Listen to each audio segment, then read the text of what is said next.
Thanks.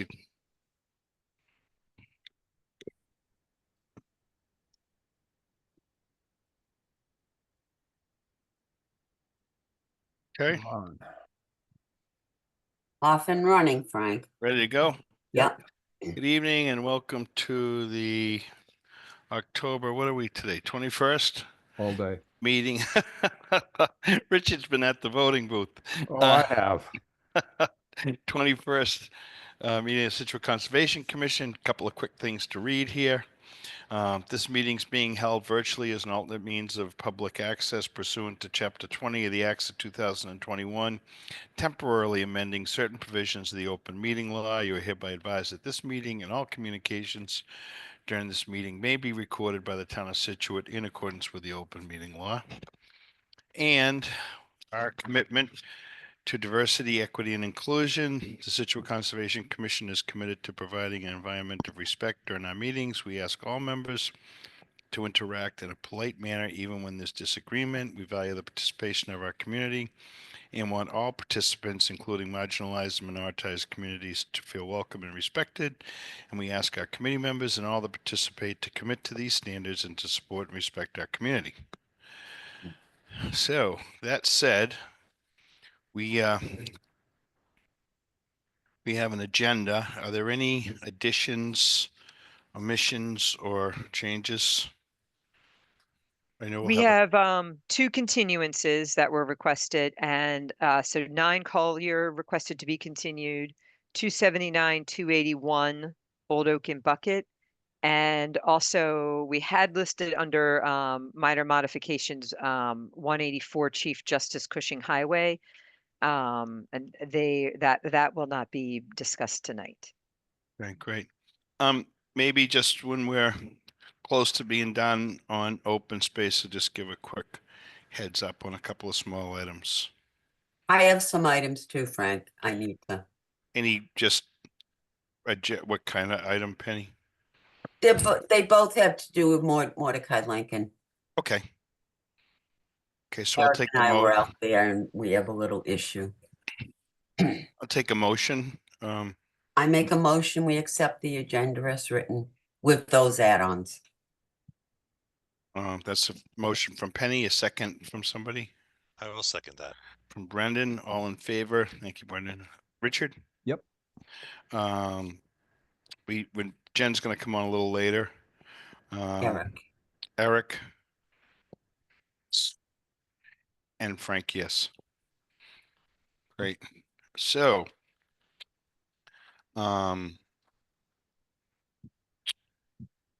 we have 9 Collier Ave, and there's a request to continue that until 11/4. Yes. I make a motion. We continue 9 Collier to November 4th. That's from Penny. A second. I would second that. Brendan, all in favor. Richard. Yep. Eric. And Frank, yes. And then 163 Turner Road. This is continued. This was a raise and rebuild, not a tear down, but a elevate and rebuild, right? An elevate. Yep. Elevate. Be elevated. Yep. So have somebody Okay. from Morse Engineering? Yes, we have Jeff Hassett on. Wow. Hey, everyone, Jeff Hassett here. Went right to the top. Yeah. Good evening. Early. So you want me to kind of just dive into the changes we made, or That would be great. information? Okay. So yeah, as you mentioned, this was an NOI filing to elevate the house at 163 Turner Road. The owners are John and Allison Callahan, and this was presented to you at the last hearing by Jason Scott from my office. Real quick overview: the property is small; it's about 3,000 square feet, and the house on it was built in 1910. The resource areas on the property are Barrier Beach and FEMA Velocity Zone Elevation 19 and AE 15. So the proposed work is just to elevate the house on concrete piles. The discussion at the last meeting, I understand, was why they have to be concrete. And in this case, it's the only option. We looked into it closer. I did speak to Rivermore. And the only other option is to drive piles, but you would have to have somewhere that you could move the house to. And in this case, the house is only not quite 20 feet off of the edge of the road. So it doesn't leave you enough room to move the house forward, drive piles, and then move it back.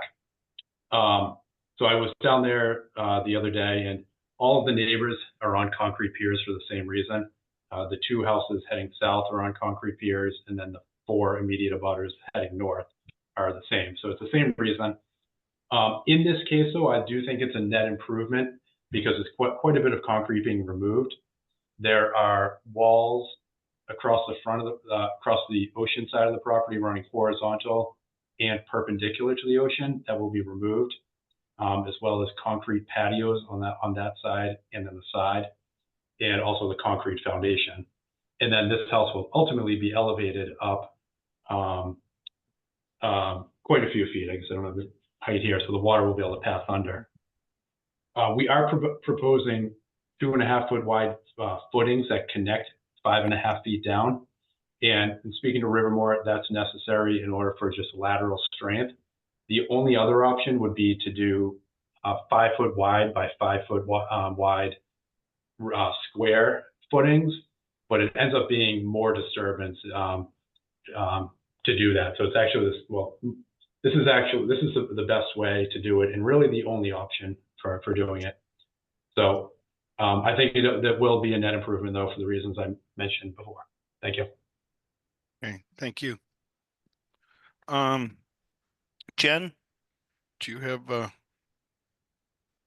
I you don't wanna- have much to add. It's good to get the additional information from about from the structural from Rivermore about what was going on there. And I would say I agree with the resources that are in the area. But I don't have much more to add than from what Jeff said. Okay, thank you. Richard?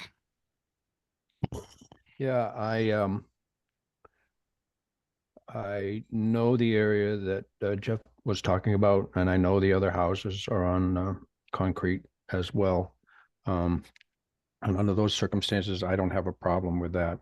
No, I really don't have any questions other than in the end, the house is staying in the exact location it is now, correct? That's correct. Yep. Okay. No, I'm good otherwise. Okay, thanks, Richard, and I appreciate you being here after a long day at Town Hall No today. worries. Penny? Yeah, I just have a question, Jeff. When you said these footings are 5 feet long, are they like all connected together? How far apart are the pilings? Yeah, Jen, can you flip to the next sheet, or actually the one prior? So the footings are 2.5 feet wide, Right. Yeah. and in underground 5.5 feet down, they do connect. What I was saying about 5 feet wide is alternatively the way I've seen it done is every pier has a 5 foot by 5 foot footing. Right. But to excavate that, you have to excavate out the entire area, especially in sand when it's caving in. So it's almost less digging to just do these 2.5 foot wide footings. Okay. All right. No, I was just curious there. Okay, thank you. That was my only question. Yep. Brendan? Yeah, I don't have any additional questions. Eric? No additional questions from me either. Thank you. Do we have anybody in the audience for this one?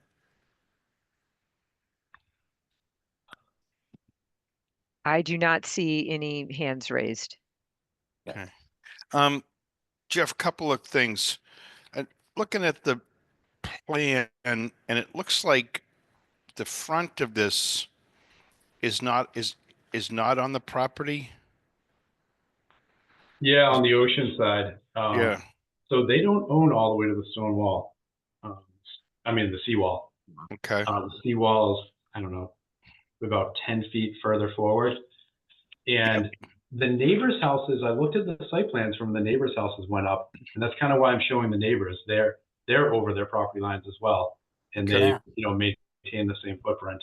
I think it's been that way since the house was built back in the 1900s.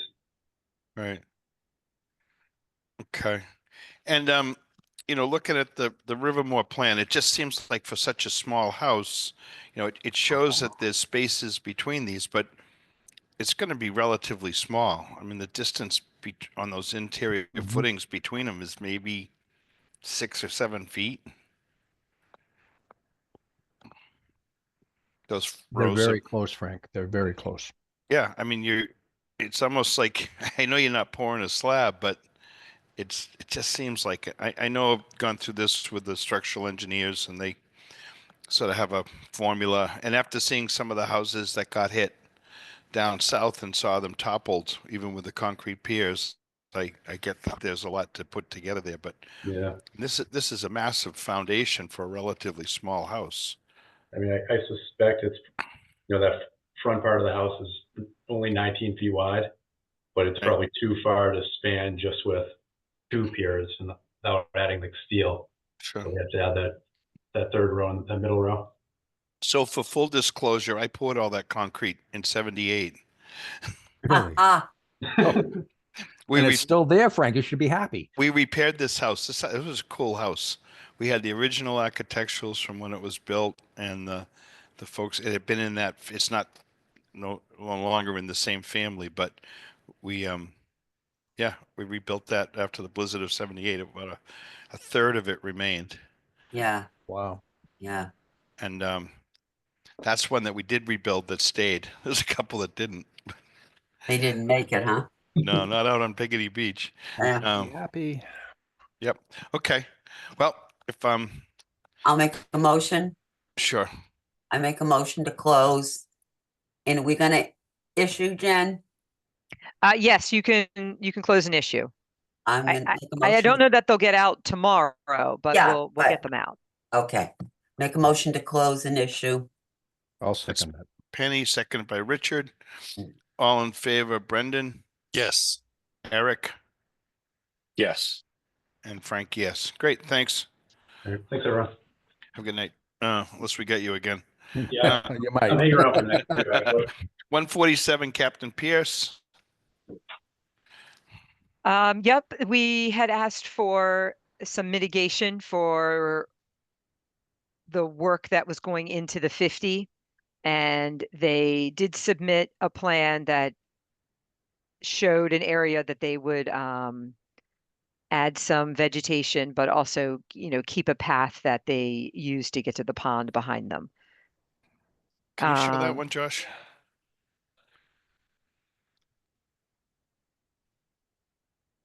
So yeah, so that's the area of the mitigation. You can kind of see in the top left is a corner of the work that's kind of going into the 50, and then this was an area of lawn that we're kind of sort of drawing a line across, and then that's where they're doing the plantings, but knowing that they do get to the pond that's back there, they, kind of keeping a path. Okay. So I think that's all we had asked for from the last one, from the last hearing. That's what I remember. Yep. Richard? I'm trying to read the small print on what the mitigation is, or I can't see it right now. But I did look at it earlier and I thought it looked good. I'm a little foggy. Oh, there we are. Thank you, Josh. If that's who you are, if that's who's doing this. Sure is. Yes. Yeah, okay. Yeah, no, I thought it was the fair exchange for mitigation. So no, I don't have any particular questions. Okay. Penny, you're I recuse closed. myself on this one, yeah. Brendan?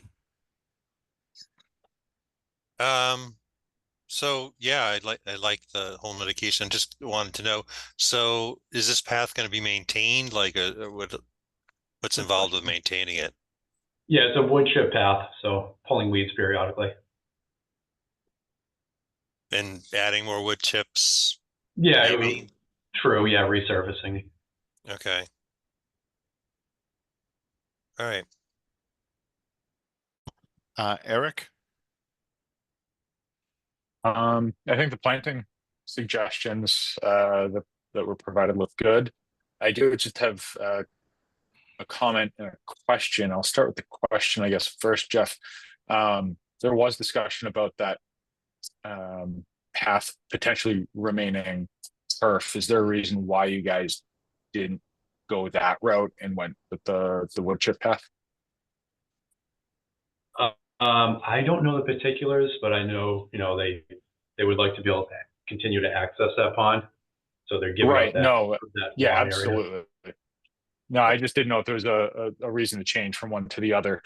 Josh, can you flip And back to the other? coupled with that are they going to be mulching in between the proposed plantings? What does that space look like? And was there any consideration to the small area, relatively, at under 1,500 square feet?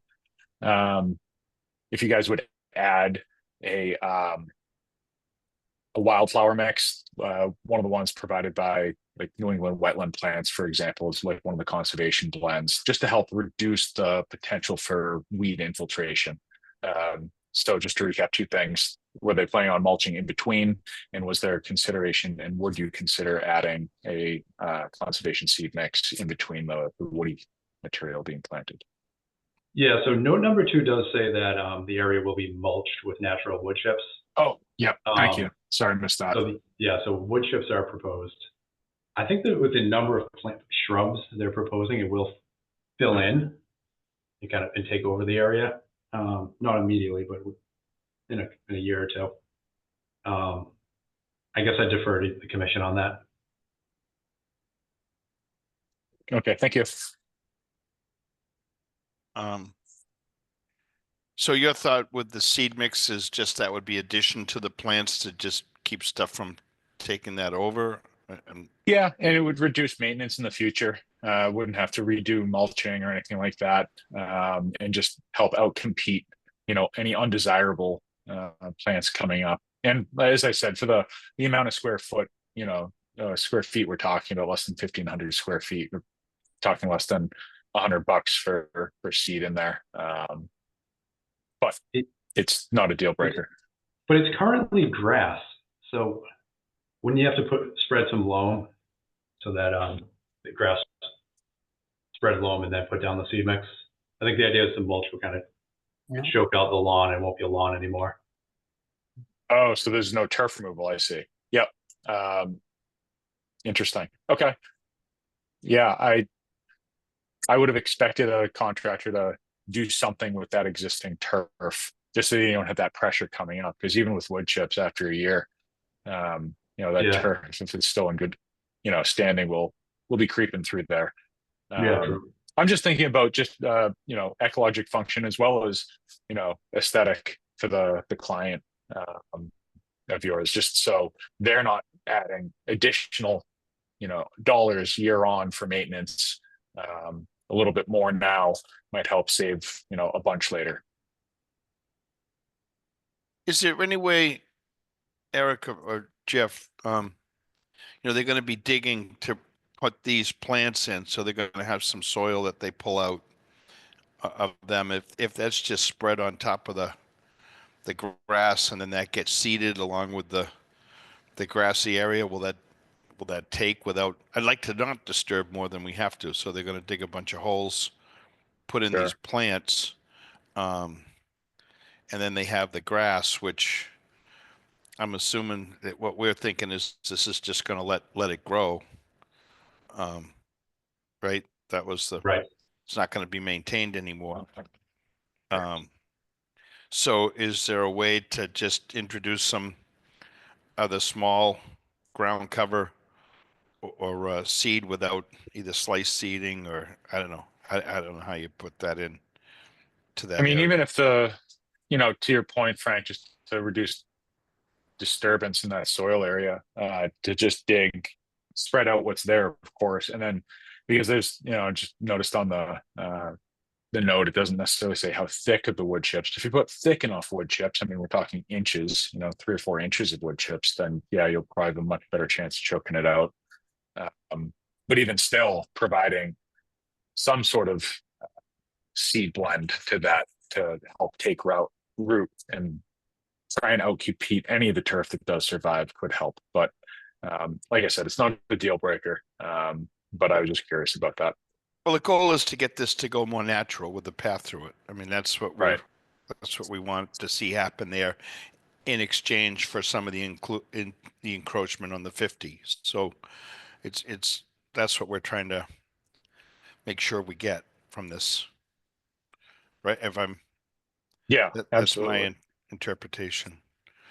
All It's right. just if that my concern is if the turf grass does remain unmaintained in that area, if there are spots that aren't choked out by whatever wood chip layer they put down, that will go to seed and it will end up spreading within that zone. So just trying to think of ways to mitigate that from happening. So the only place that's going to get wood chips is the path, right? It's maybe 3 foot, 4 foot wide, and it kind of curves through that little boot leg or whatever. And then on either side of it is a grassy area that is going to get planted with some with the plants that are specified. And then the whole idea is that sort of be allowed to just go more natural, which I mean, my assumption would be in that area that's going to happen. So we could put some seed mix down and mix it in with the grass and, see what takes. Yeah. And I think like what Eric was just saying, is, if you dig these holes and rather than cut that material away, the topsoil, just kind of knock it around. Yeah. And try to mix the seed in with it and see what we can get. That's the goal. Okay. Yeah, I think that would look good. I think that makes Okay. sense. That good? Yeah, I think it sounds great. Okay.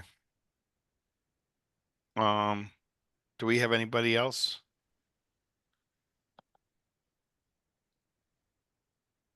Take a motion.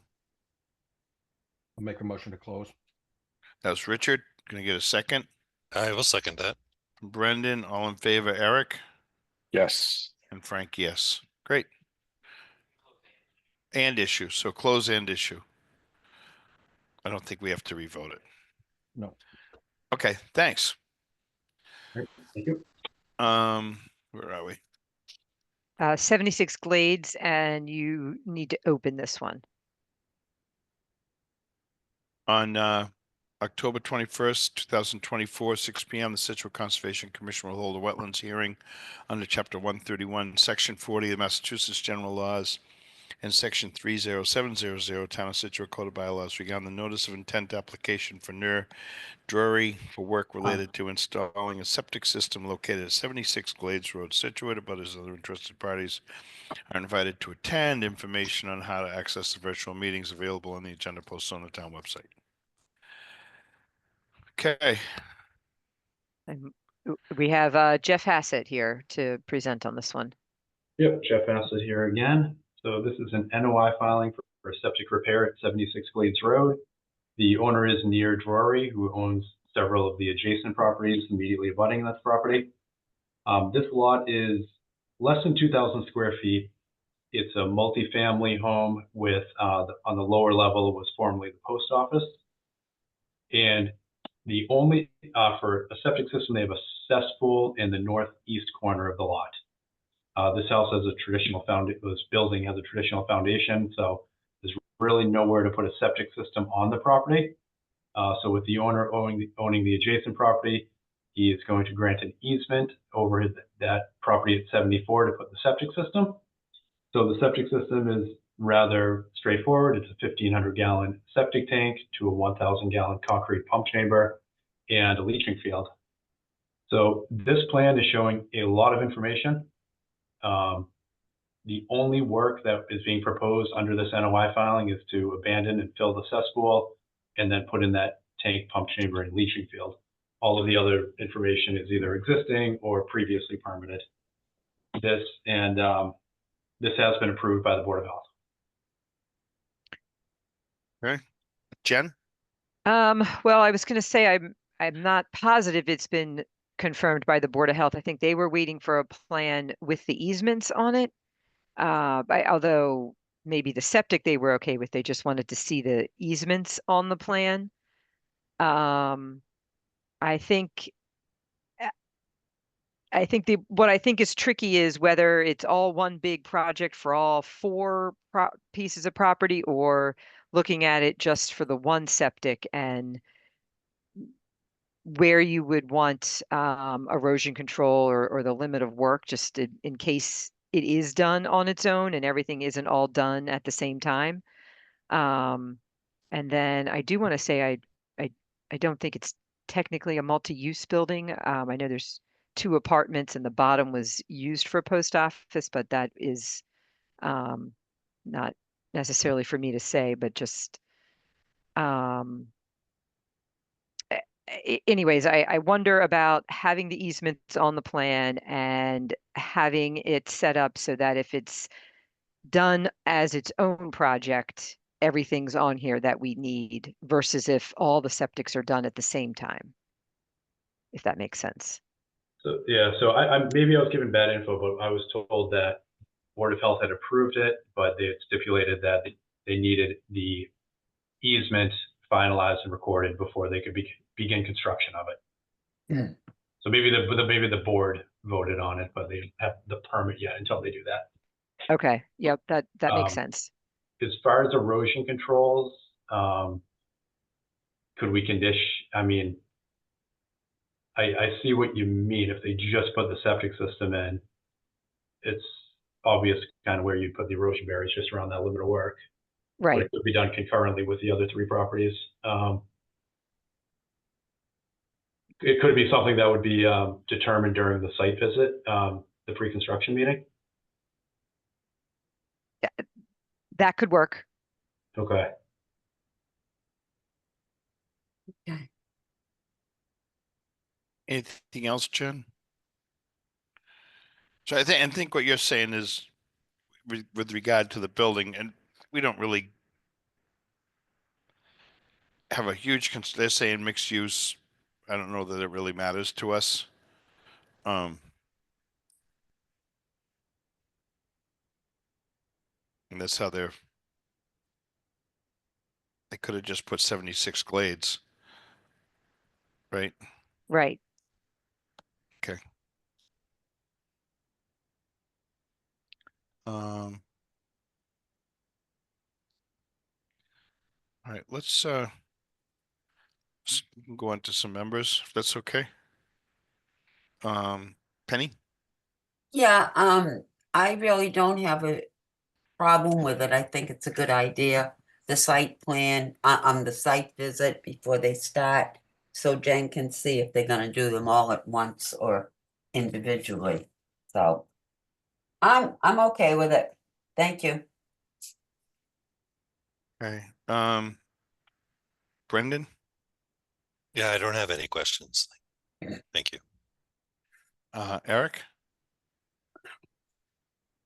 I don't think I have any questions at the moment either. Thank you.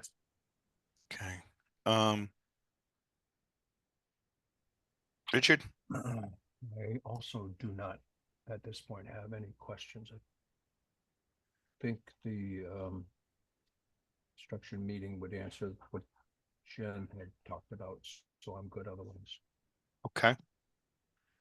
Do we have anybody in the audience? We do, but I have one other question, and I'm not sure that I'm as concerned with this septic versus the other ones, but I realize we're just talking about 76, but I don't know if we want to mention any time of year for work.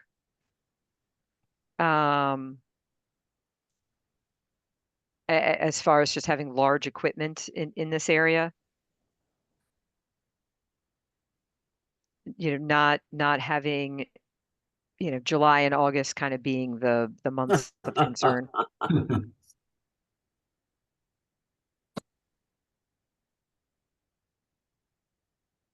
Do they plan on doing it quickly, Jeff? I don't know when they plan to do it. But Jen makes a good point. We don't want it being done summer, hot, the peak season. No. It could be, Anything through there? it could be. I would nasty. assume, has any of the construction started there? I haven't been. No, No. the only thing that's happened is I think 74C was recently demoed. I think. And I know the fence went back up around everything, but I don't think anything is, nothing else has happened. It shouldn't take more than a week to put the septic in. I don't know when they plan to do it though. So I do have a quick question, and I know that not necessarily it being mixed use is like under our purview, but what is the size of the septic system, and just is not like for board health reasons, but just for the footprint being disturbed. Is there any consideration if it's not mixed use or is mixed use, does that impact the septic design relative to the impact area? So it does make a small difference in the size of the leaching field. It would be the same size septic tank, the same size pump chamber. And I guess the leaching field would be a little bit smaller, but it's basically the same. Okay, thank you.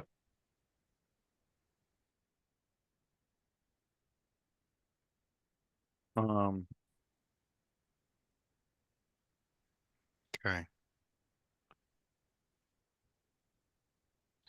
How can we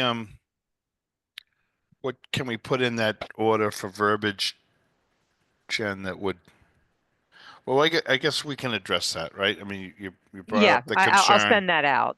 and then we'll figure out what we have to do in the orders to do that. That's our concern, and we'll try to sort it out. Does that make sense?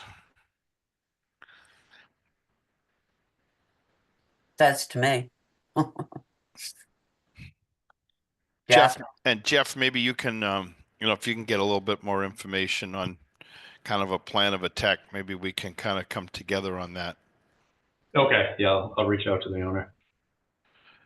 Give them our concerns and then see if there's something so that we can, but I think you get the gist of what we're. Yeah, I'll coordinate and see when he's planning to actually put this in the ground. Okay. Okay. Yeah, and if he doesn't know, then that's all the more reason I would want to consider some sort of, Notification. yeah, I don't, I mean, Let's think but- of the verbiage, Jen, that when you and Josh, we can put this into the orders as such to address our concerns, and maybe we can get that over to the applicant or the engineers and just see if it makes sense. Maybe you want to shoot something out to us first, but I think we can. There's an awful lot going on there. The good news at the end of the day is all these places will be on a real septic system. right, versus cesspool. And there is a hand raised, FYI. Okay. Can we take that? All right, call? so Patricia's iPad, I'm gonna unmute you.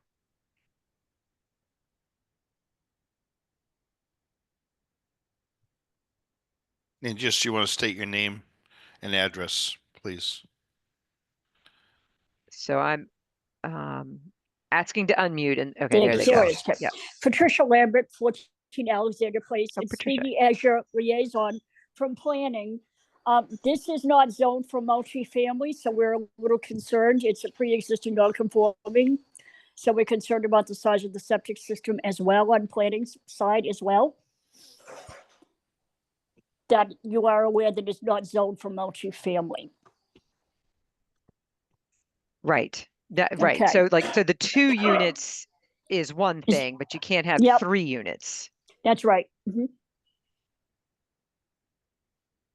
Okay. Yeah, so we're just designing the septic based on what we have to do for repairs, design it on the existing flow that's there. That's great. That's What they have now is 4 bedrooms and 500 square feet of what used to be the post office. Mhm.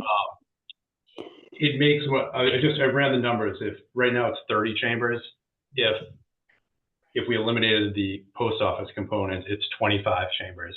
Mhm. So it's essentially the same leaching field. It doesn't hurt to have the leaching field a little bit bigger. I don't think I would even change it anyways.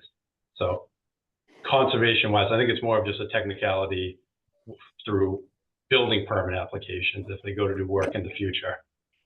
Well, thank you. We're just all trying to work together on the boards to be on the same page, that we're all reading from the same handbook. That's all. Okay. Like I said, I think with this, really, it's a relevant pretty much to us to get a septic system in there. Yep. And then the applicant's going to have to work through the building and planning or zoning if there's changes or different uses anyways. So Okay, thank you. thank you. Okay. You want a motion, Frank? Sure. I make a motion to close. I'm sorry, Celia. I make a motion to close. Well, I'm sorry, Penny. I'm actually looking at Josh. Oh,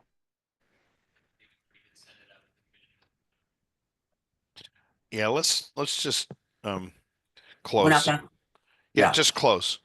okay. I Okay, make we got a motion to from close. Penny to close. We have a second. Second that. Second from Brendan. All in favor, Richard? Yes. And we don't have Jen here yet. Eric Yes. and Frank, yes. Great. Thank you, Jeff. All right. Thanks, everyone. So Thanks, Jeff. now we have 279, 281 Old Oak and Bucket, and they've requested continuation to 11/25. Yep. I make a motion to continue. Can I, before you do that, Ah, Penny, yes. how many times has this been continued, Jen? I think it's been continued at least 3 times. This one's because they just got the report back. Okay. I just know that the number of people are concerned, and the more you kick the can down the road, people get they lose track of the meetings and Yeah. and whatnot. So, This should be the last one, I think. okay. They got the report from our guy. So they're requesting a continuation to November 25th. Yep. I make a motion, we continue the cottages at Old Oak and Bucket, 279, 281 to November 25th. I'll second that. From Richard, all in favor. Brendan Yes. and Eric Yes. and Frank, yes. Great. Thank you. Okay, now we're on to a couple of RDAs. 9 Bayberry Road. Oh, Oh, yeah, I see the hand is raised, but I'm not sure what it's for. is there a name or anything? Jay Moore, I guess just need to say we're not discussing the Old Oak and Bucket one. Do you want me to unmute him? Sure. Okay.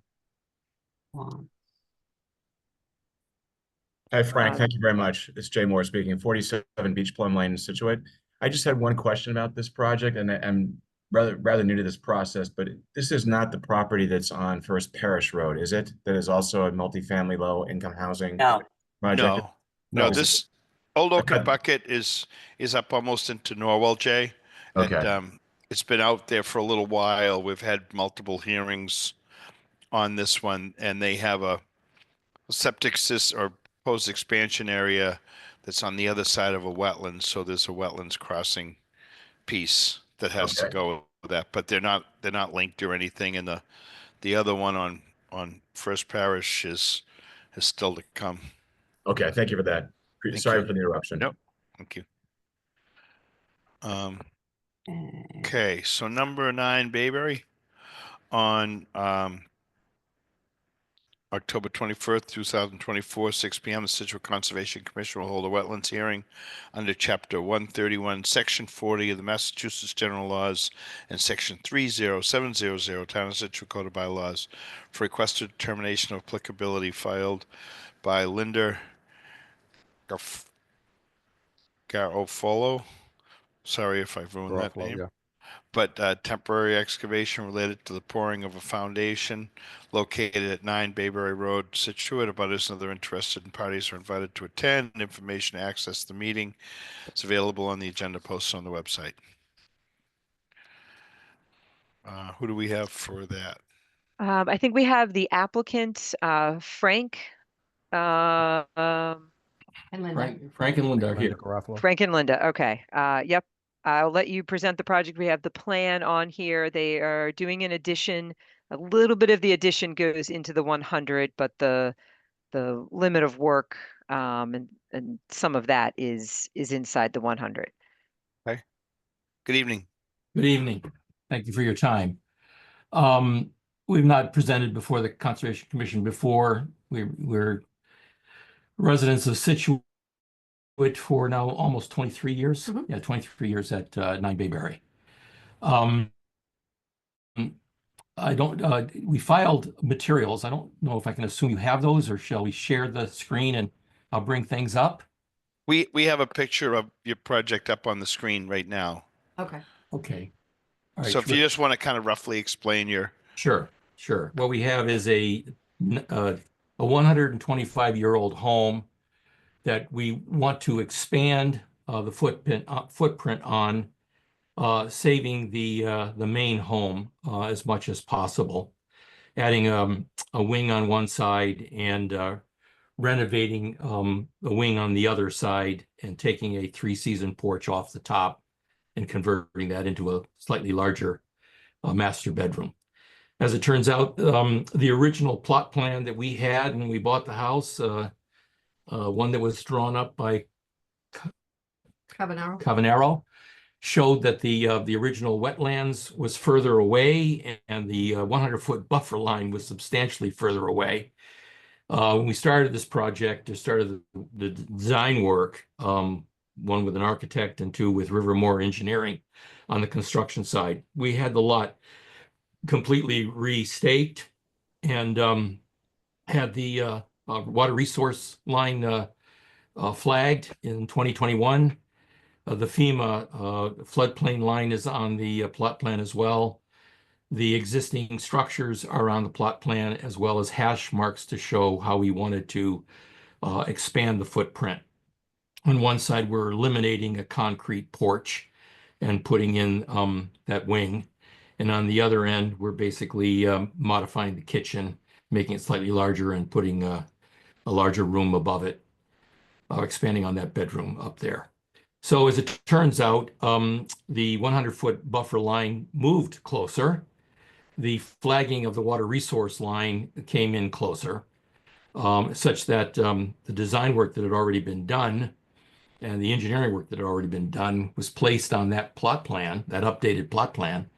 And the net result is the far back right corner facing the front of the house is probably something on the order of 12 to 18 inches over the 100-foot buffer line.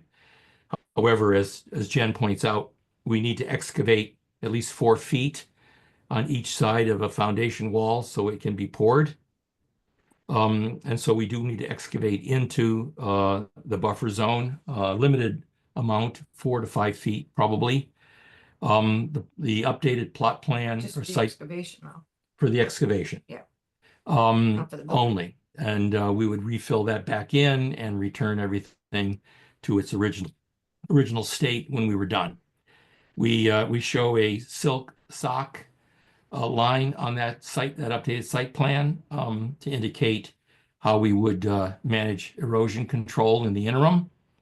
And the site plan also outlines details of elevation, land elevation, where the southeast corner of the lot is the high point at about 28 feet above sea level, and it progresses towards the northwest corner at the back of the lot, and then goes down a slope. The last 20, 25 feet of our lot line is a slope to the marsh. Mhm. You can see all of that on the site plan. I have a copy of it here on my screen. Yeah. So you can see that what we're looking to do in that far right back corner is define the limit of work, define the erosion control. The original home has a driveway that traverses back there and comes around towards and faces towards a historical old carriage house, which we renovated back in 2005 under a permit from the planning board. Okay. Anyway, so the intent is to minimize that disturbance and backfill it and probably eliminate most of that gravel driveway back there and plant that with sod and firm that up. There are some serious plantings all along the back. I submitted pictures as well so that you could see that the sloping of the lot back towards that corner away from the house and the carriage house, and that you could also see the plantings at the back where the marsh is. Yeah. Significant trees and brush and shrubs and whatnot that would remain undisturbed. Great. So, thank you. Can I flip this over to our agent and then to the members? If you're good, we'll have any questions, you could answer them for us. All right. Certainly. Thank you. Thank you. Thank you. Those? Jen? Can you get rid of those? I think it meets the requirements for a negative determination. I'm happy to see erosion control go up, so there's a limit of work. And the photos, I'm always appreciative when people send those with their plans so we can really see where they're doing the work. Eric? Yeah, I appreciate the detailed presentation on the work and the areas of impact. But I don't think I have any significant areas of concern on this one. Also nice to see the gravel driveway, be put back to some sort of vegetated state as well. So thank you. Brendan?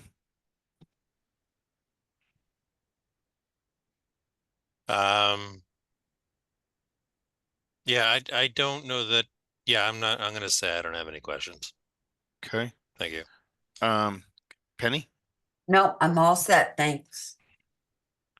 And Jen's not with us yet, right? I do not see her on yet. No. Okay. Richard?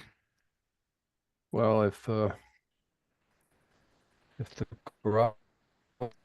Buffaloes have never done this before, then other people should learn from them how well to do it, because they really did it very well. I have no questions.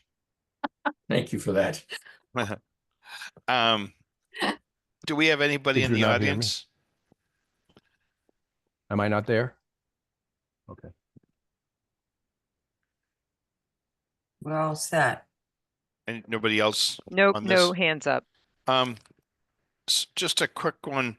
So you mentioned that you're going to remove part of the gravel driveway. Did I hear that right? Well, I don't see any reason to have it there. I could see maybe keeping it up to the point where it's alongside the house in case somebody wanted to, store a boat there someday. There is a driveway access from the road.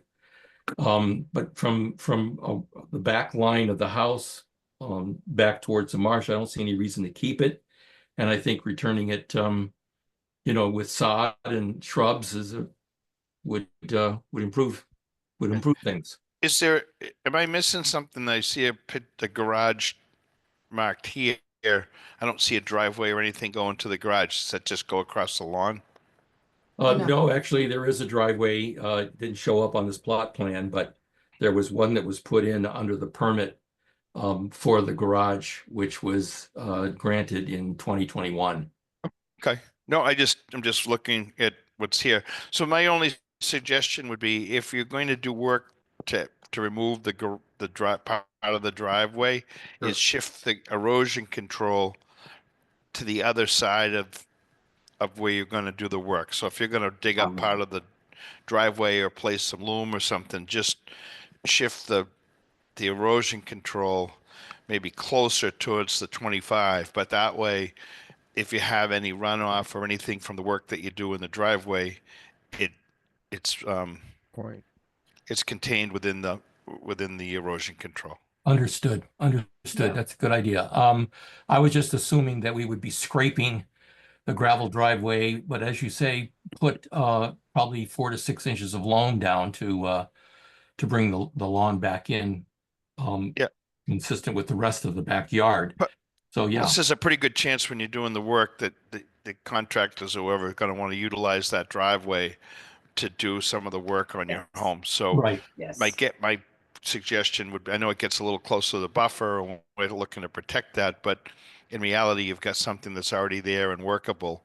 I would just bring that erosion control to that edge of the driveway closer to the 50 foot and then return it. And then that way gives a little bit more places to work. And then when you do the driveway, that's all contained.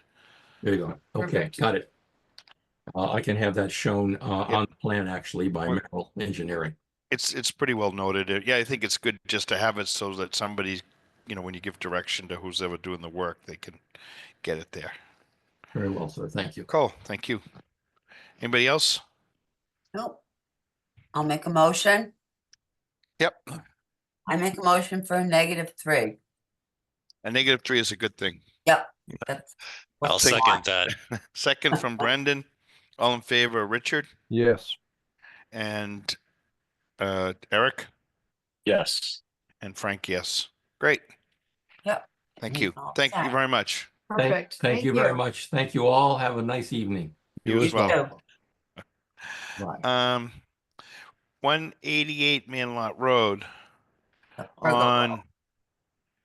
on October 21st, 2024, 6 p.m. the Scituate Conservation Commission will hold a wetlands hearing under Chapter 131, Section 40 of the Mass General Laws, Section 300 Town of Scituate Code of Bylaws regarding the request of a determination of applicability filed by John McCarthy for an after-the-fact installation of plantings in a pergola located at 188 Manlot Road, Scituate. Abutters and other interested parties are invited to attend.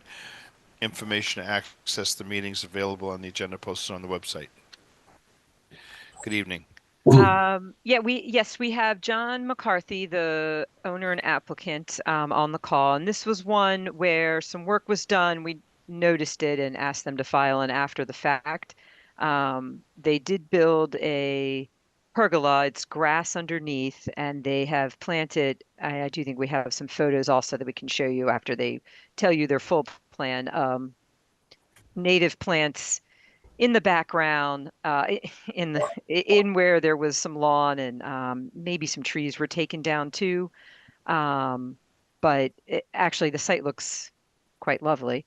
But I think ongoing they would like to add a fire pit area and manage some invasives that are in the area. But I'll let them present what they're working on.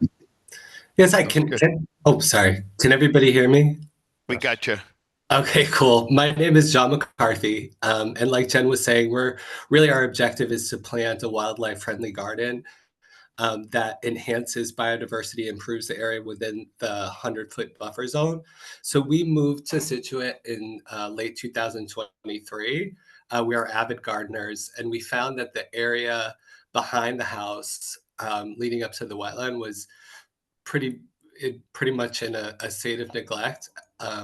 I think first it was overrun with a lot of different invasive species. So specifically Oriental bittersweet was growing all over the place and taking down or close to taking down trees. Lots of privet had spread throughout the area. Japanese knotweed has begun to go into the area. And second, the area was littered with various types of debris from previous renovations, and including things like chemicals and automobile parts and oil and just a lot of discarded construction materials. So in terms of what we're doing, I guess I'd summarize it in 3 parts. So number one, in an area that was previously lawn, we built a cottage garden. So really it's a small wildlife pond, which is surrounded by native plants and various perennials and annuals, which will provide year-round nectar to pollinators, butterflies, and other various wildlife. Second, and this is what Jen was mentioning, we have a mixed perennial garden, and within that space, we built a pergola. Now it is, a wooden garden pergola, but we do intend to cover it with roses and also bird feeders to support birds. Also in this area, we would like to put just a small gravel seating area just to have a fire pit. And then lastly, what I describe as just overall cleanup and restoration behind the pergola as you get closer to the wetlands, but of course within the buffer zone. Would like to continue to clean up and restore this area. So number one, remove, there's a lot of garbage still that we have to kind of get in there and clean up. Two, there's dying and dead trees that we'd like to take down. And three, remove the remaining invasive plants. And so that brings us to needing to put some plants in there to keep those invasive plants at bay. So the intention is to, in terms of what we put in there, really focus on native plants that will do well in the area to reduce maintenance and be a friendly place for wildlife. So that's what we plan to do. And so any questions or comments, please let me know. Thank you. Penny? Yeah, I think you should go to Eric. I mean, Yes, it all agreed. sounds lovely to me. What they want to do, and I like that it's a pergola, so the rain gets through, it's and it's on grass underneath. I mean, that's all great. The fire pit, I don't have a problem with it. I know it's in the 50-foot, but it's already disturbed there. And it's not that big of an area, but I'd like to hear Eric's comments, please. Okay. I guess you're up next, Eric. It's your expertise, dear. All right. Well, I appreciate anyone going in and removing invasive species, that's for sure, especially near or around our wetlands. Japanese knotweed is of significant concern. Never mind the bittersweet that it seems like you guys pulled out. I am curious just about the remaining trees that you might want to flag for removal. To what extent you were thinking of removing them. I know that you did say that there was some ones of concern whether they were dead or not, and if there would be a consideration to or how those would be removed, I guess, is another question. Obviously, if they're big enough, be concerned if cranes were going, in the area or anything of that significant nature into the buffer zones. And if there'd be consideration for leaving as much of the tree as possible, especially given its proximity to the wetland and just the ecologic value stags have. Obviously, safety is a concern. You don't want to be jeopardizing anyone's safety or any property safety with a tree of hazard. But in cases where we can leave as much as possible, I think that it might be ecologically beneficial for a number of different insects and bird species as well. I'm also curious just on how you're going about the removals within the 50, if it's a physical removal, if you're using any sort of product, if so, what products are you utilizing and how are you applying? I think would be just my top level takeaways from this one. Okay, so why don't I start with the trees? So first of all, I love trees. we plant trees all over the place, right? So it has nothing to do with that. I think it's more to do with, so one of the trees is, I think, dead, right? So I don't actually know what type of tree that is. And then second, the ones that I'm eyeing for removal are because the Oriental bittersweet has just really, there's this very large tree in the back left-hand corner where it's just really strangled the whole thing. So I would describe it as being 75% dead at this point is my estimate. I think that like a lot of the foliage that you see at the top is actually not foliage of the tree. I think it's foliage of like climbers that have climbed up the top of it. And then there's the dead one, then there's the big one, and then there's this area where it's 3 trees that are like completely like just right next to each other, and they just look to be very unhealthy. And the previous owners have, they like put they nailed boards to it. I'm not really sure why, but they overall just don't seem healthy. So those were the ones that I was thinking of taking down. In terms of machinery, no, we wouldn't be able to get machinery back there, nor would we want to, because obviously we know that we can't. So we wouldn't be having any cranes. I think that we would be trying to find tree people who would take it down and do the climbing. I don't know if you're familiar, but sometimes people will climb the tree and take it down. It seems absolutely insane to me, but it seems like a method that they do well with. So that would be our plan in terms of taking down the trees. And then really the goal is anything that we take down, like it's not an area that we intend to have to be back there doing a lot of like maintenance and taking care of it. Really what we want to do is like plant medium-sized trees in their place that will do well.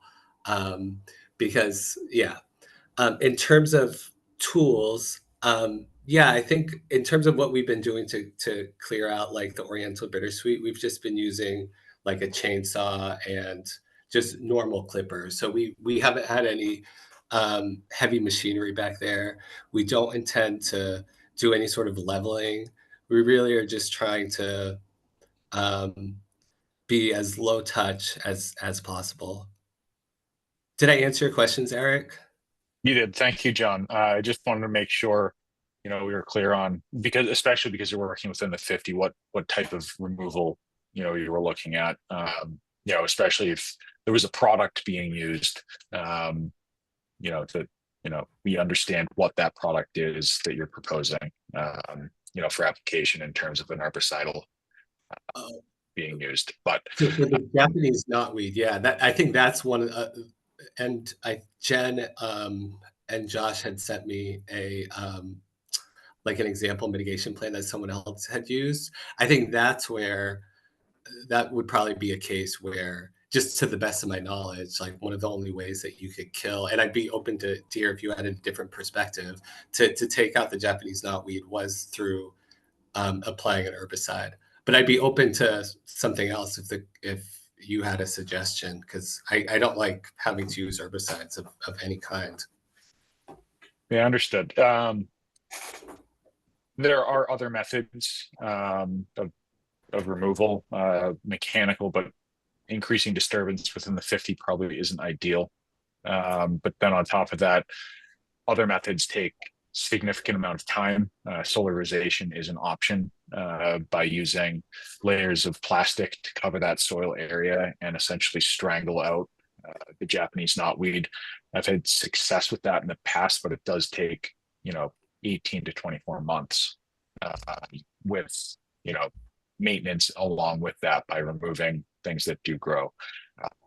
But yeah, I think it's good that you have a mitigation plan or an example of. Jen, is there anything in terms of certified applicators going in to have to work within the 50 for herbicidal applications? I'm not really sure what that is.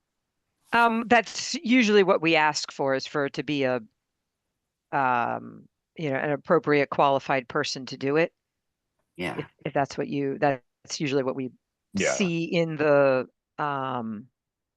plans, or in the invasive management plans. Yeah. Okay, I think you answered all the questions, John, that I had, at least off the top. So I appreciate that. Thank you. Thanks, you. Eric. Thanks, Eric. Frank, I did want to add Jen Foley joined us. If we can make her a co-host so she can unmute herself. John's just getting on that, so we're good. So Penny. Yeah, no, I'm fine with what they're doing there. I think it's all good. And just, if you have questions, John, I think, it might, if Eric had times, to go out there before you remove the trees, just to check them out.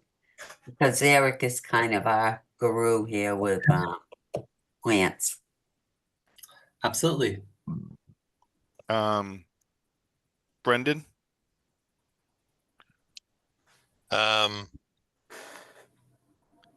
Yeah, I'm finding myself torn, but and kind of like don't, the 50-foot no touch, and we're moving into that, but I feel like it is for a purpose which might be for the greater good.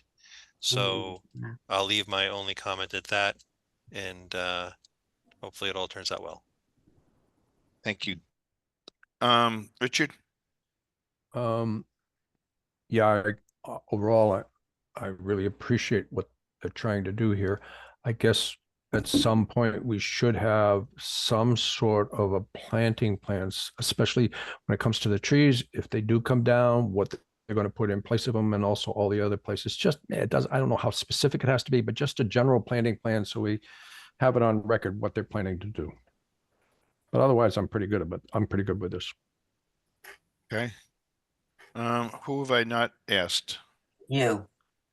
Do we have anybody in the audience? No hands raised. Okay. So just, I think, John, maybe this happened before you purchased the property. We had a set of orders for the septic system. Mm-hmm. So the commission was pretty aware that there was a wetlands there, and I think that's probably why this came to light. And I'm growing up in that neighborhood. I'm kind of familiar with there and some of the folks that lived there before. So unfortunately, I'm not surprised that you're fishing out a lot of junk from back there, which is too bad.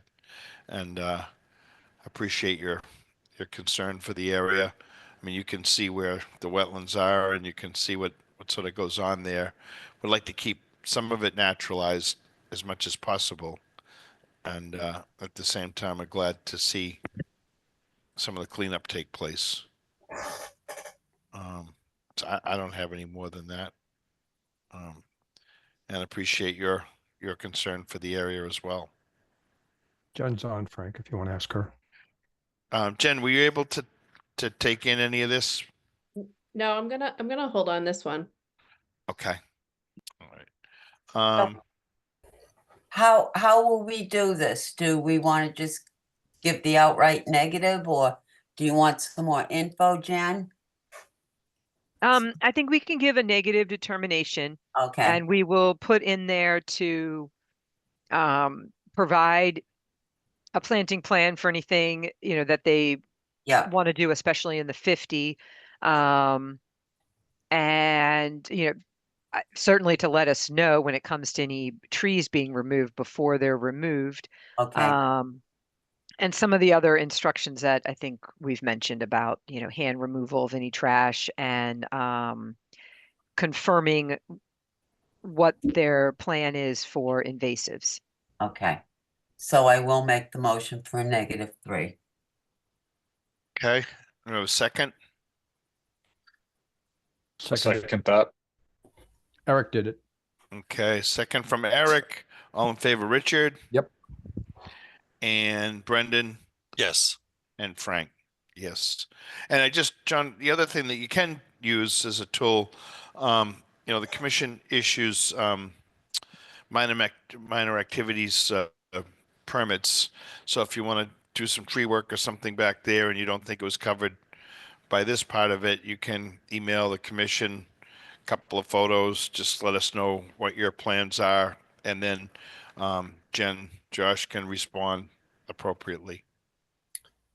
Great. Thank you very much. Okay. Have a good evening. Thank you. Okay. Well, we're through all of that. Jen, welcome aboard. Well done. We missed you. We were in your hood earlier with 2 projects, but Bummer. that's all right. I think you got a few things going on there. So where do we want to take this? Certificates of compliance?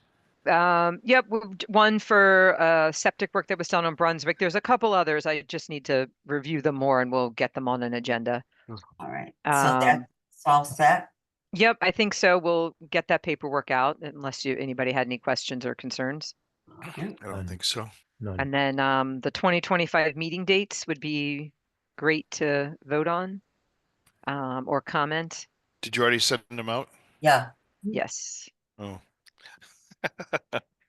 I guess they're fine. I guess they're fine. they're fine. I make a motion that we accept the meeting dates for 2025. You get it. When did you send those? Yeah. Last week. I sent like 50 emails last week. I'm sorry. Could I Oh. just ask about the April 16th Wednesday one?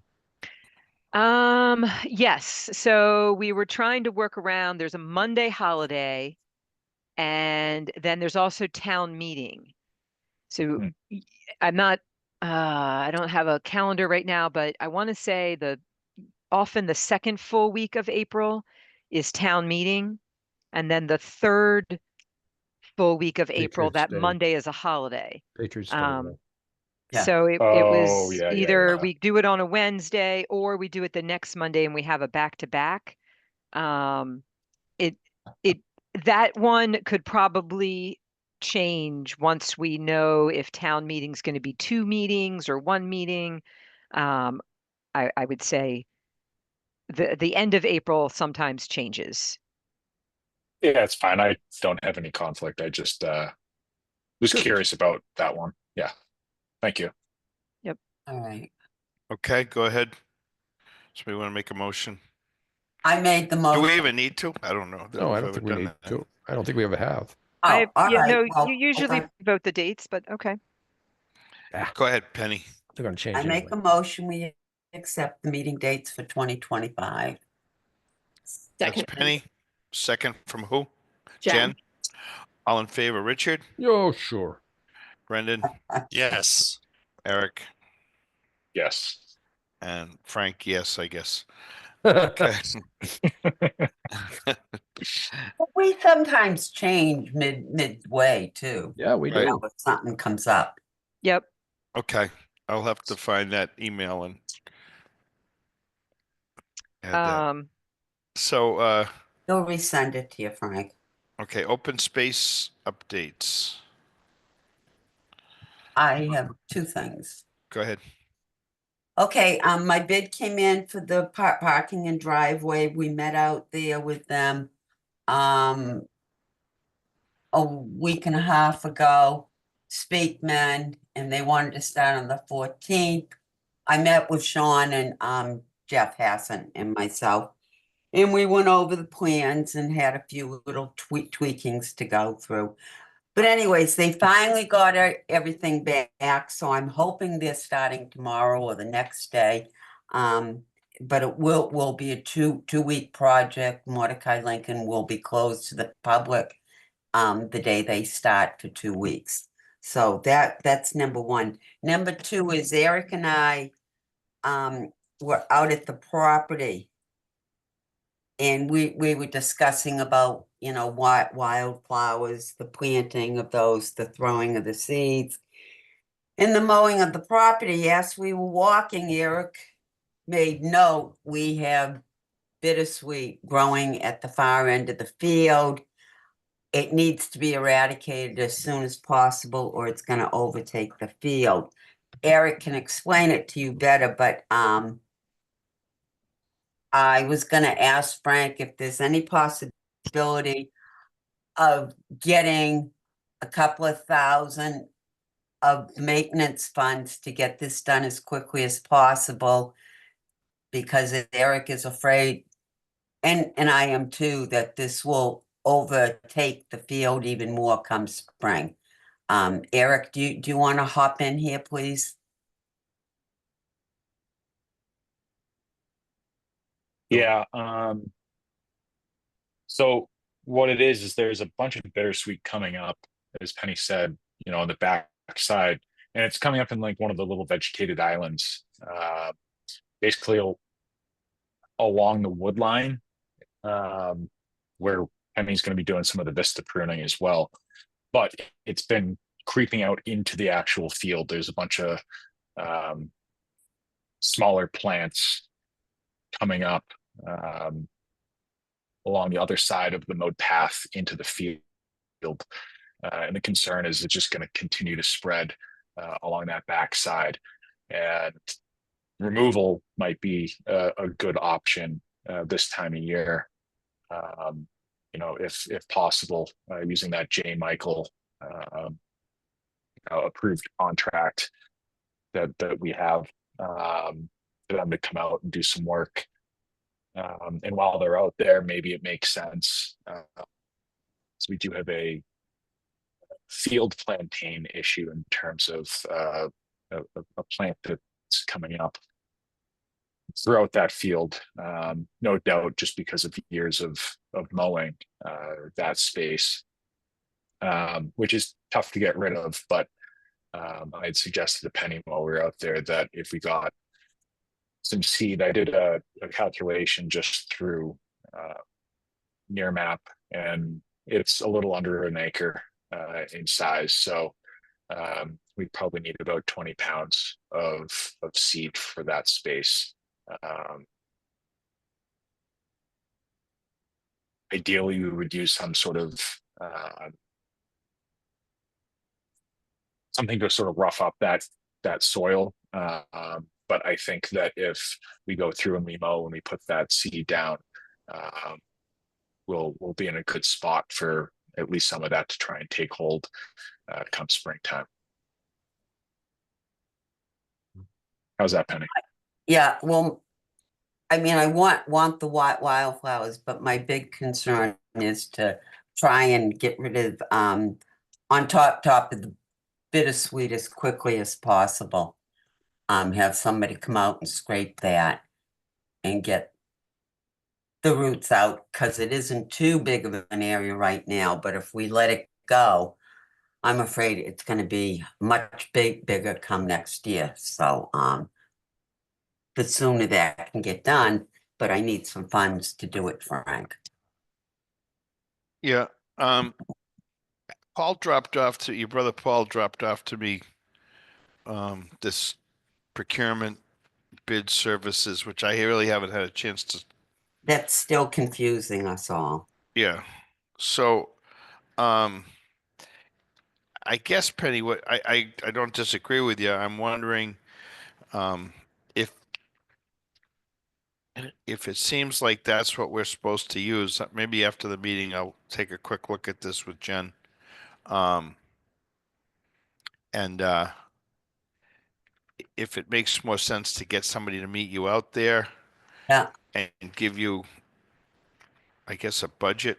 For I that. was going to go see Nancy and ask her point blank if we just, because we have our maintenance money. You know, it's very. Well, very I've been trying confusing. to use it at the Driftway Park for 2 months, and I'm a little frustrated with the whole Yeah, thing. no, I hear you. I hear you. It's just, I just don't want this bittersweet to get away from us. You know? Yeah. And do Oh, a good. number out. Maybe I'll let you just plow ahead, and then I can follow behind, and you'll have the whole thing all cleared out, sorted out. So yeah, why don't you do that? All And right. Penny, Well, Sounds but good. do I have your permission? Do I have the board's permission You- to go to her and say, listen, I'd like, you know, a couple of grand of our maintenance money. Can I get a PO and just go to somebody in town even and have them go out, give me a price and scrape it?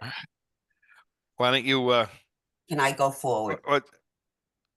just, is this the right tact, I guess? And I'll defer to Eric. well, I would definitely get an estimate, Penny. Yeah, no, I will. No, I understand that. Get an estimate for the removal as well as one for an herbicide application, Yeah. because there's pros and cons to both.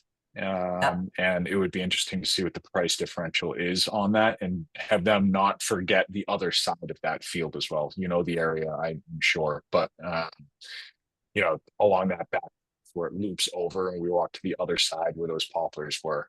Oh, yeah, It's yeah, coming yeah, up over yeah, there yeah. too. So Yeah, I yeah. would just say that get both of those Okay. Because there might be a substantial difference there, and it would be important to know. Okay. No, I can do that, but I will first start with Nancy.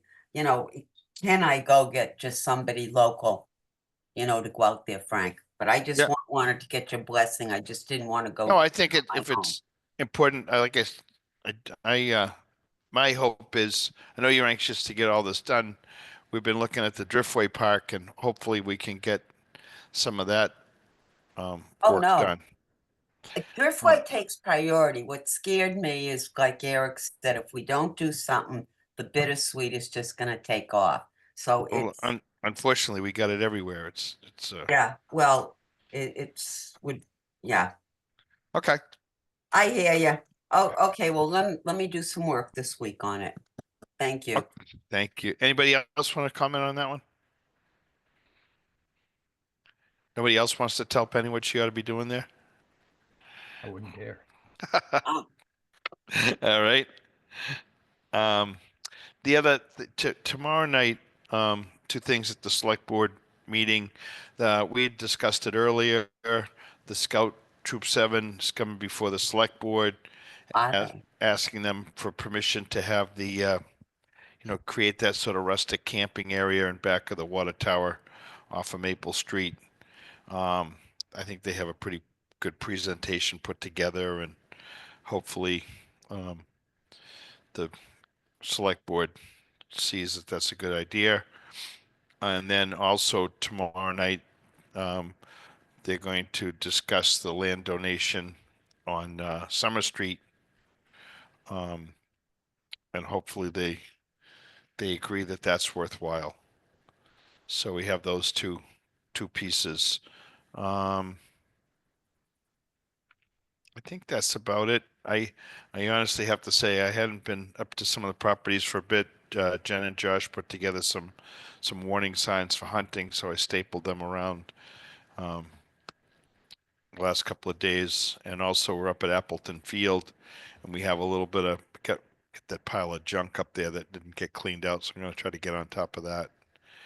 And that's about it. What do you Me. think of the community space at Appleton, with the sort of raised planters and some of the work they've done with the wood chips in there?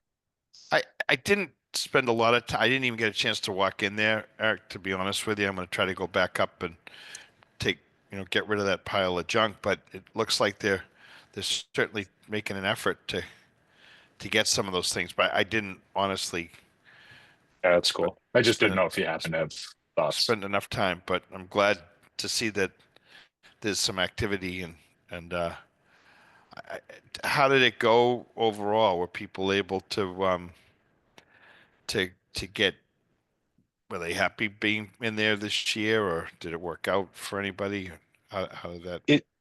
It seemed to. I mean, I haven't heard from Sally in a little bit, but it appeared when I was up there last that they had demo ADA accessible planters they had built, and they also look like they started measuring out what looked to be rows um, for different plot areas. So I haven't received an update from Sally in a while, and the few times that I've been up there recently, I haven't seen anyone doing any work, but there has been some work.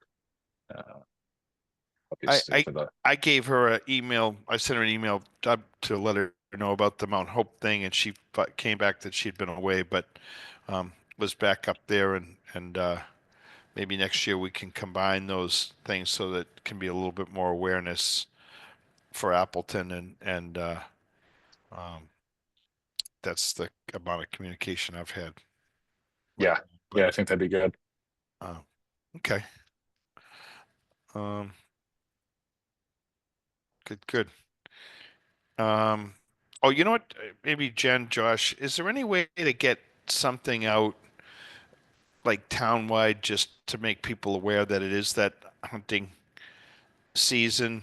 I encountered a couple of guys going into bow hunt, and then actually it was Sally that sent her response back to me was, could we get some a notice up there, which I did do. Just a simple orange sheet that just, gives people a heads up about hunting. But I wonder if on the town website or something, is it possible to just have like a continuing thing going through October and November, just giving people the heads up that hunting could be taking place on all those properties. And it also actually includes the marshes on the other side of 3A. So maybe we can figure out something simple that could be.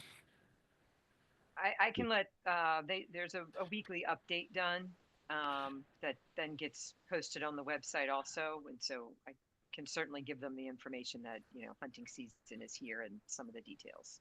I think it would be a good idea. I'm amazed actually at the number of people that don't seem to have a concern for that. But I'm also surprised at people that walk down the street in black at night. So, Oh, all right, good enough.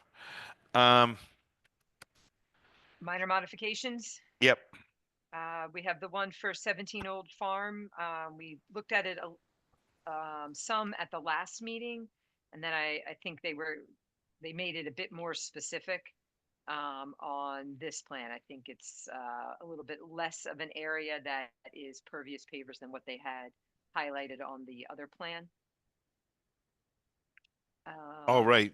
I don't know if anybody's on here to talk about it, but I think they have it labeled pretty well, and some of it was already going to be gravel, so they were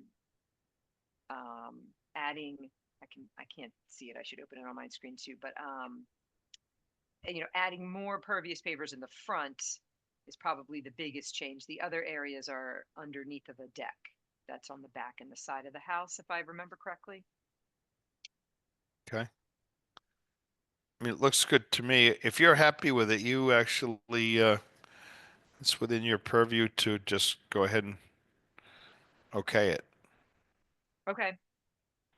Anybody want to, I don't know, that's up on the screen. Anybody want to comment on that? But sort of minor modifications, the agent can, and it's good for us to be kept aware of it. looks good to me. Anybody have any concerns? Maybe that's the better one. All good. Okay. And I feel bad. I'm just reading this piece from Jeff DeLisi that he's on the meeting tonight regarding 7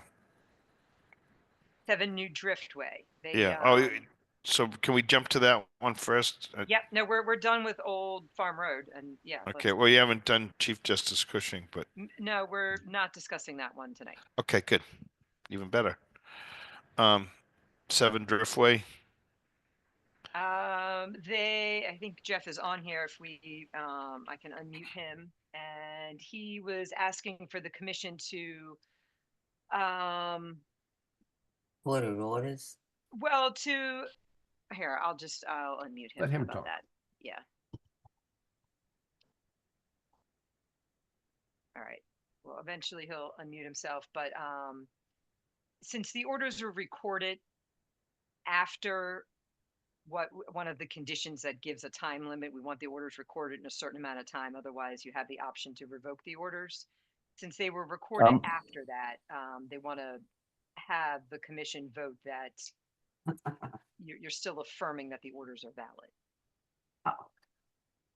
Okay. Hi guys, Jeff here. How are you? Yeah. Sorry about that, Jeff. I would have started you out at the top of the administrative items at least. I didn't even That's read all right. this. I was listening. I was listening with great interest what you guys were talking about. Looks like Penny has a lot of work out there over on Mordecai Lincoln. Oh, it's coming. Mm-hmm. Walk. It's beautiful. Just stay on the path, or you could get your knees taken out from under you. Hey. No, we represent the owner of the property.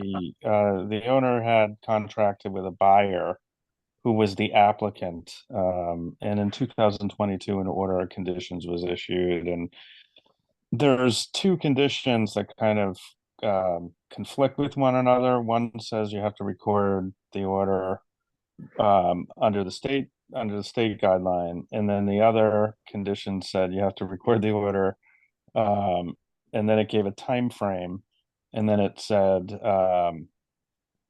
if if the order's not recorded, there would be good cause to revoke it, and so in this case, the order was not recorded. I'm not certain what the buyer's issue was, but the seller has discovered that it was not recorded, and we recorded it and provided the commission with a copy. No work has commenced, and I think the whole point to the boilerplate language basically is make sure it gets recorded before you start the work. So since we've now recorded it, albeit past the time frame, I'm just asking the board to vote to accept the recorded document and acknowledge that they're still effective. And that's about it. It's just a formality. Okay. Jen, do you agree? Agreed that it's a formality. Nothing's changed. There isn't like a new restore, nothing's changed on the site. Okay, so shall we make a motion, Frank? Sure. Okay, I'll make a motion to accept the recorded orders for 7 New Driftway. That's from Penny. Do I have a second? Second from Jen. Okay, all in favor, Richard Yes. Yes. and Brendan Yes. and Eric Yes. and Frank, yes. Okay. Wish they were all that easy. Thank you so much. We do Sorry I too. had to hang in there for so long to get that, but That's all right. I didn't have to clean up from dinner. My wife's, she had to do it all tonight. So wow. There you thank go. you so much. Have a You good guys night. have a good Jeff. night. You too. Minutes? Oh, enforcement. Yeah. Big one. Yeah, Jen, do you want to wrap that out? Sure. So we have, it's currently, now it's 42 Crescent Ave. When we conditioned it, it was 0 Crescent Ave, but attached to 40 Crescent Ave, which is a house that was already there, and then they split the lot. So an order of conditions was issued for a new single-family home, which the foundation is in for that.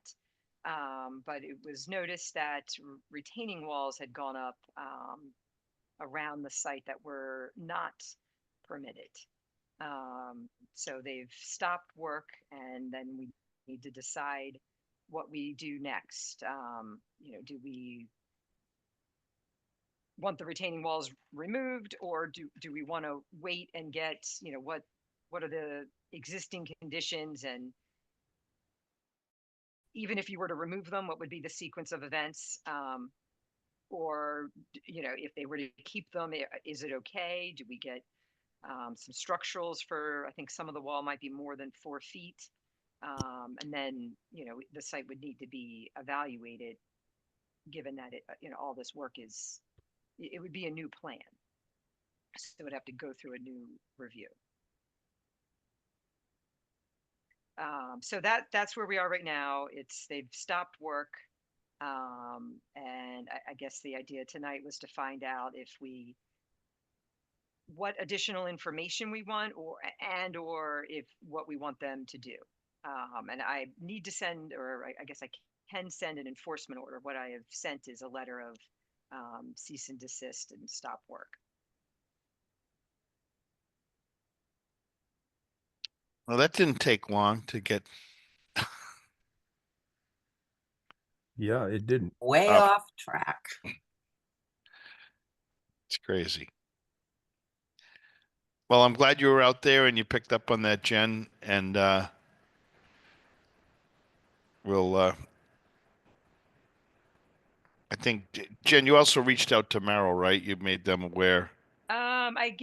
So Merrill did the reviewed it for us. I gave them a heads up that we will, need them. I did hear from the engineer for the project. I think he's working on putting something together for us. And then the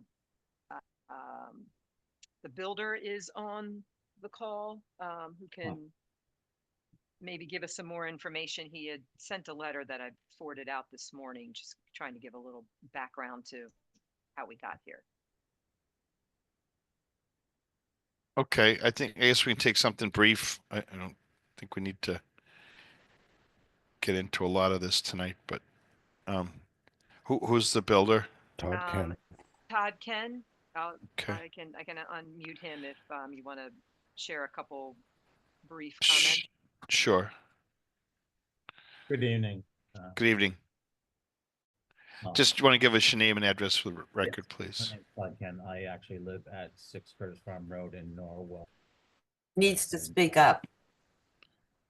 I live at 6 Curtis Farm Road in Norwell, and I'm actually building the home at 42 Crescent Ave for my in-laws to be moving into. So first and foremost, I did send a letter, and I do sincerely apologize. Obviously, there's no excuse for this. It was something in sequencing that, you know, I had to put in a final landscape plan. I had some time in a schedule, and I did move ahead with something that wasn't approved. So first and foremost, I just need to and want to publicly apologize to, you know, obviously Jen and the board members. I knew it took a while for us to get to the point to be able to build the home. And I appreciate your time in that. And I just wanted to, you know, obviously first and foremost, apologize for this. I did write a letter to try to give a bunch of background to where it is and how we got to that point. And, you know, I'm not sure, you know, how the board feels. And again, I truly am, you know, sorry that this wasn't done intentionally, maliciously, nothing of that nature. Obviously fault on my part for moving forward with something that hadn't been presented or approved yet. So that's kind of where I stand at this point. Okay.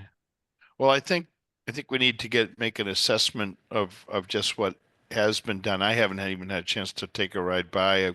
Was the photos and sketches from Jen. So is the site stabilized in terms of any erosion coming off of that could be a problem if we get a storm?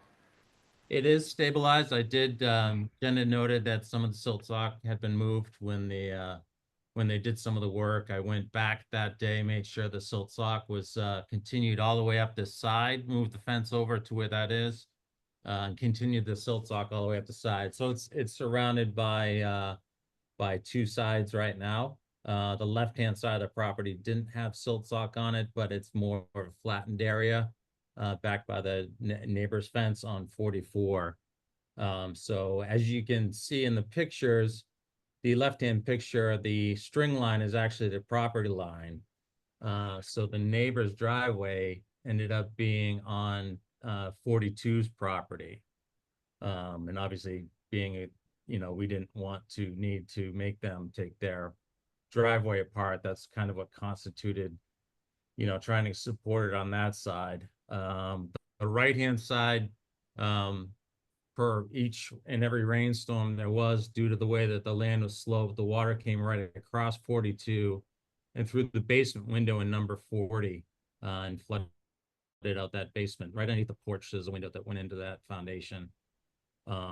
So, you know, overall, and I've got a landscape architect working on the final plans to be able to submit to you. And, you know, overall, the thought was to, you know, try to keep the water from crossing on that slope and going, you know, into the neighbor's yard and into their basement. And again, 100% my fault for obviously not getting this landscape plan together and in front of you before I proceeded with any of the work. I did have a lengthy conversation with the building department. The plan is to cut that wall down to 4 feet, you know, obviously depending on the determination from the commission. But we would be lowering that wall to 4 feet. It's mostly in the back right-hand side that it is above the 4 feet. But yes, to answer your initial question, yes, the site has been stabilized back to the condition in which Jen and I walked it on the first meeting we had on site. Okay. So I'm glad you're on the call with us and responded to Jen right away. So that part is appreciated. Anybody in the commission any question or thought? Richard?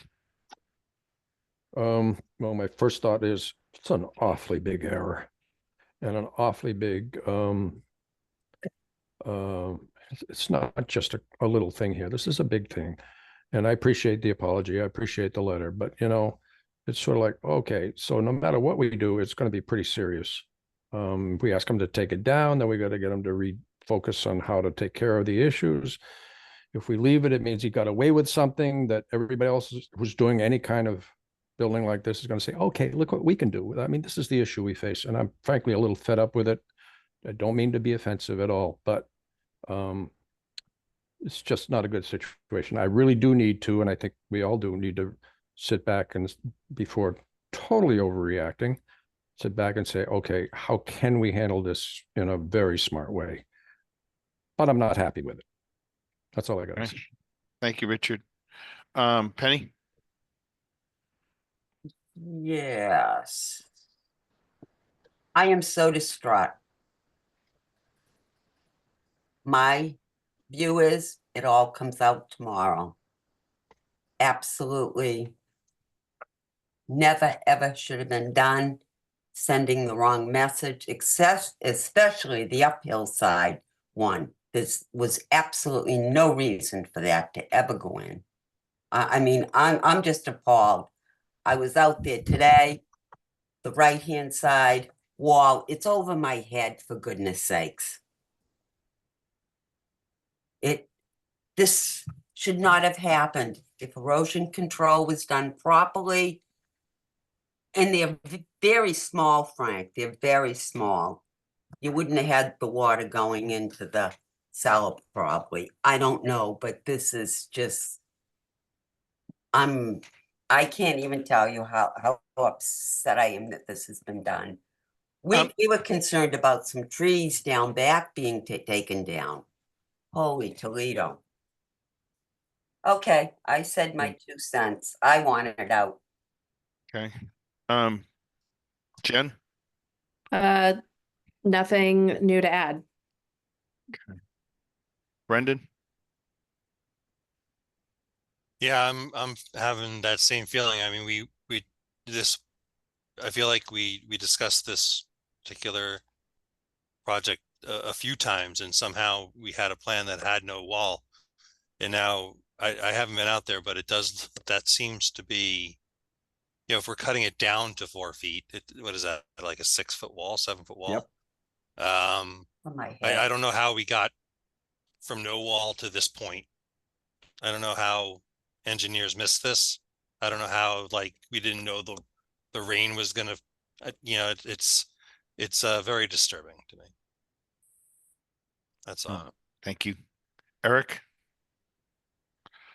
Yeah, I echo the frustration of the rest of the commissioners on this one. And I don't think I'm mistaken when I'm recalling issues with the potential grade on paper left of the plan after things had been shifted relative to offsets that we were concerned with, and how that grade was going to be impacting the excavation of the foundation, and how all of that was going to be managed between 40 and new 42 at the time 0.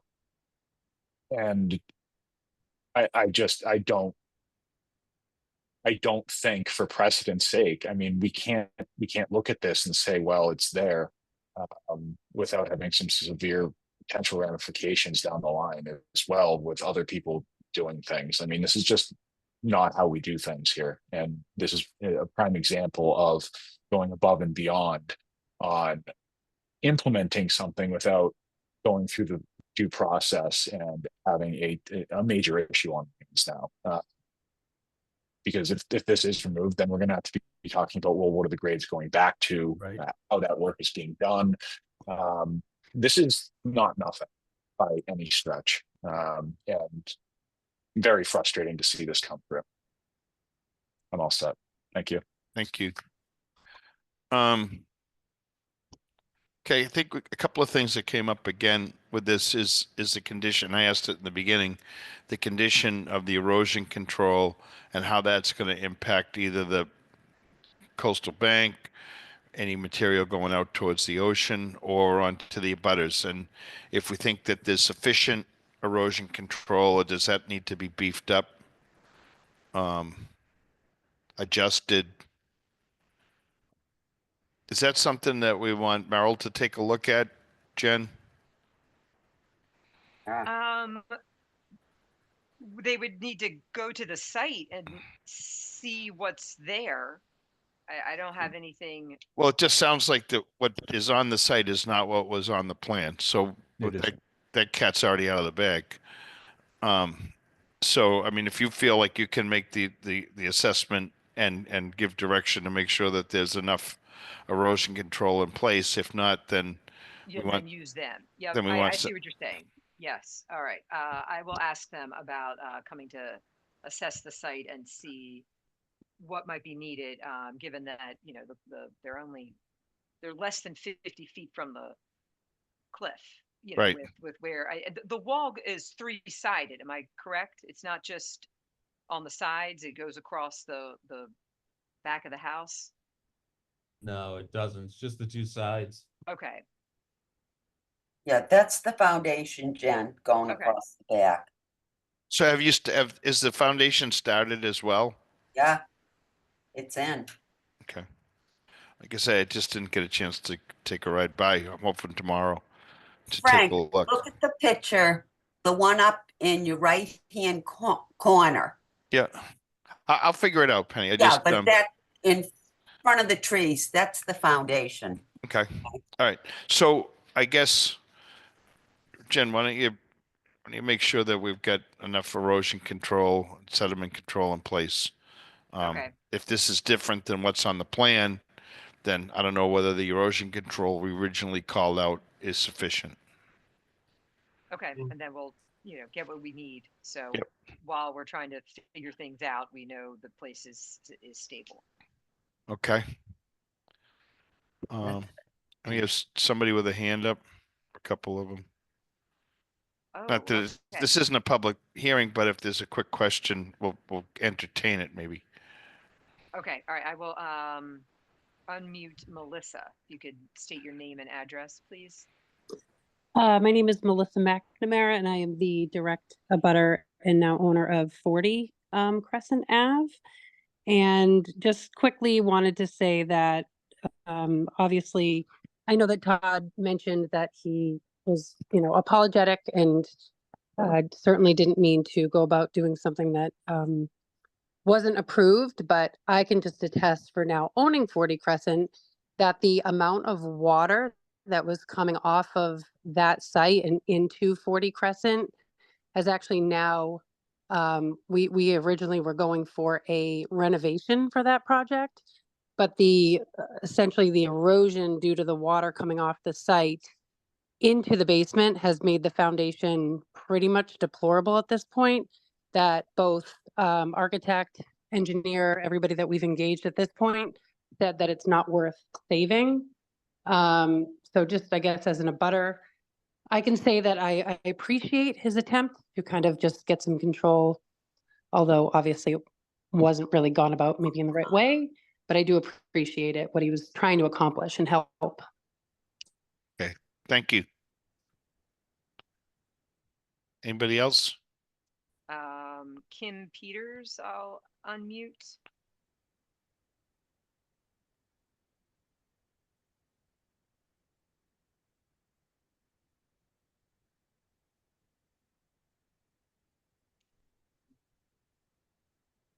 And again, you just state your name and address for the record, please.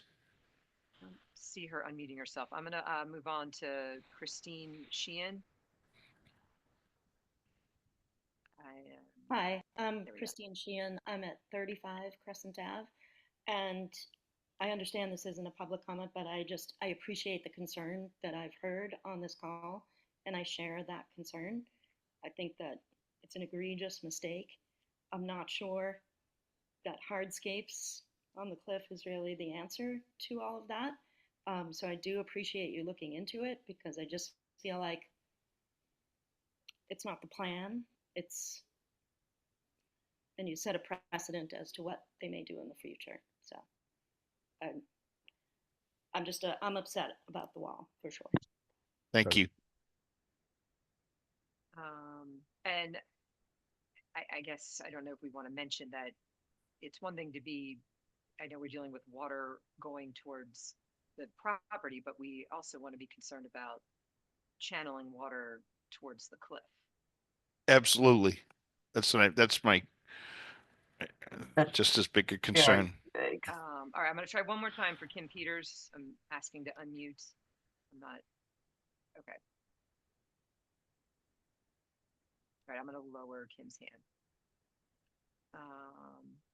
All right, that's Frank, if I could just real quick to the comment about channeling water towards the cliff, I agree as well. And the landscape plan that we were looking at was to try to capture that water where I know that irrigation systems are not allowed to be tied into the town water system. We were looking to come up with a plan to capture the rainwater so that we could use it for watering the vegetation plants. So in no way, shape, or form were we hoping to get rid of this over the edge. Okay. Well, what we don't want to see now, you got a disturbed site, and we've had some bluebird weather for the most part, although it sounds like you got caught with some rain with this site, but we don't want to see this start to, anytime a site's all disturbed like this, it just is ripe for a problem with runoff or whatever. So Yeah, I think that the site, we want to make I- sure that it's fully secured, I guess is what I'm looking at. We must, I don't know, something disconnected here. Did we lose Ken? no, I'm still here. Okay.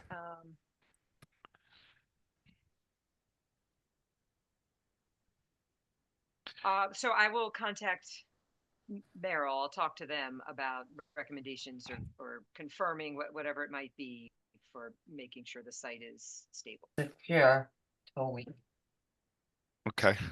get this taken care of. All right. Okay, moving. Thank you. We have anything else? Minutes? Yeah, we do. I think it's October 11th, October 7th. 7th. I make a motion, we accept the minutes as written for October 7th. Motion from Penny, a second. Sure, Richard. Second from Richard. All in favor? Jen, Yep. Brendan, Yes. Eric, Yes. and Frank, yes. Okay. Anything else for this evening? No. It's 4 minutes of 8 o'clock before. Good Yay. work. Good work, Frank. I don't know if it's me. I think it's Jen and Josh. Well, can't take credit for that, but any last minute things would be here. 3 minutes. Don't think so. Don't think Josh is shaking his head. No, No more. No more. no more. All right. Okay, I'll make a Agreed. motion to adjourn. I'll take that. How about a second for that? I'll Nobody wants second it, I suppose. I'll take Eric's. All right. All in favor, Richard? Yep. Jen? Yep. Brendan? Yes. Great. Frank, yes. Well, have a nice night. Okay. You too. Thanks. Have a good night. Good night. Have a good night, everyone. You too.